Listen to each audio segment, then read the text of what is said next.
జనవరి 3 క్రాంతి జ్యోతి సావిత్రిబాయి పూలే జయంతి భారతదేశపు తొలి మహిళా ఉపాధ్యాయురాలు చదువుల తల్లి సావిత్రిబాయి పూలే 195వ జయంతిని కౌటాల మండలం నదీమాబాద్ లో ఘనంగా నిర్వహించడం జరిగింది. సావిత్రిబాయి పూలే 1831 జనవరి 3 నైగా మహారాష్ట్రలో జన్మించింది. 9 ఏళ్ల వయసులో జ్యోతిరావు పూలేతో వివాహం జరిగింది.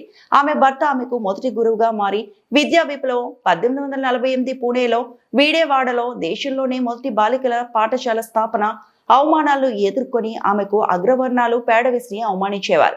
సావిత్రిబాయి పూలే గారు అలాంటి అవమానాలు ఎదుర్కొని ఒక బ్యాగ్ తో ఇంకో చీర పట్టుకొని పేడ విసిరిన చీరను విడిచి పారేసి ఇంకో చీర కట్టుకొని స్కూల్ చెప్పుకుంటూ ఎన్నో అవమానాలు ఎదుర్కొని పాఠాలు చెప్పారు. సామాజిక పోరాటం, కుల వివక్షపై యుద్ధం, అందరి కోసం సొంత ఇంటి మంచినీటి ట్యాంకు తెరిచారు.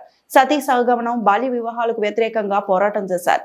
వితంతు వివాహాలు ప్రోత్సహించారు. బాల్య హత్య ప్రతిబంధక గృహం ఏర్పాటు, త్యాగధనురాలు 1897లో ప్లేగు వ్యాధిగ్రస్తులకు సేవ చేస్తూ వీరమరణం పొందారని, ఆమె వెలిగించిన అక్షర దీపం నేటి మహిళల ప్రగతికి మూలమని నాయకులు కొనియాడారు.